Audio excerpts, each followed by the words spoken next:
travaille pour l'association GAS, le groupe d'appui et de solidarité, qui se trouve au château de Montiel, pour ceux qui ne savent pas. Voilà, et puis avec le CSC, Ismaël, et puis le CSC donc d'Étouville, le CSC de Bohain-en-Vermandois, on a organisé un séjour au Maroc cette année. Ils sont rentrés il y a 2 semaines.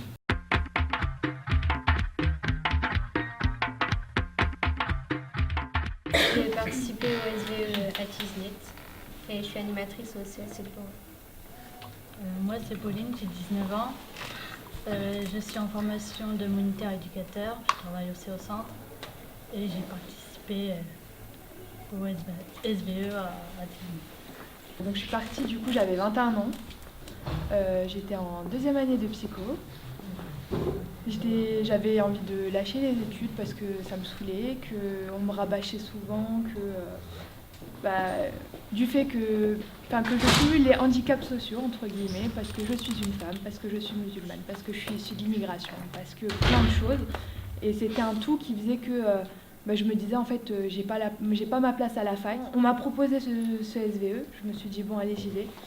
Et arrivé sur place, quand j'ai vu les conditions, puisque nous du coup on a aidé à reconstruire une école primaire, et quand j'ai vu justement cette envie des petits malgré les moyens qu'ils ont eux de leur côté dans leur petit village, de vouloir absolument continuer les études, de s'accrocher, de se dire qu'ils n'ont pas les moyens mais malgré ça ils ont envie, ils ont une détermination.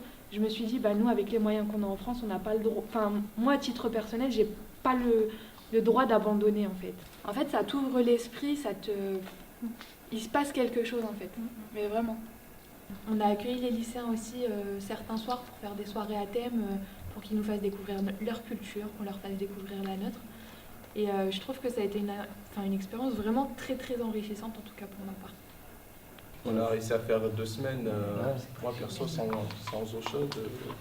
Et puis voilà, j'en suis pas mort. Et je me dis que je ferai pas ça ici, mais qu'on a quand même un sacré... On est des privilégiés quand même en France, au niveau du confort. Bien sûr.